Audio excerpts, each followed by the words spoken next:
আমরা আছি সঙ্গশাল গরুর বাজারে। আমাদের সাথে আছেন আমাদের সবার প্রিয় আফেল মাহমুদ ভাই, আছে আমার ভাতিজা গরু আসতেছে, পিছনে গরুটা একটু দেখাও।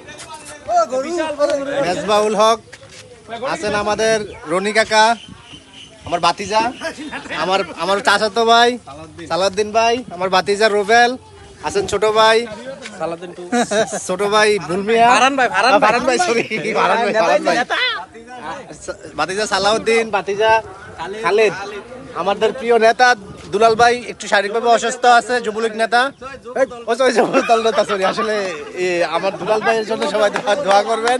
শারীরিকভাবে অসুস্থ না, এটা কিছু সমস্যা নেই, সমস্যা নেই, আমি দুঃখিত। আসলে যুব দলের বুড়িচং উপজেলার নেতা আমাদের বড় ভাই শারীরিকভাবে একটু অসুস্থ আছে, সবাই দোয়া করবেন। দুয়াল আচ্ছা, যুব দলের যুগ্ম আহ্বায়ক জনাব দুলাল আহমেদ, সবাই তার জন্য দোয়া করবেন। ঠিক আছে, ভালো থাকেন সবাই, সুস্থ থাকেন, ইনশাল্লাহ আবার দেখা হবে ইনশাল্লাহ। আসসালামু আলাইকুম।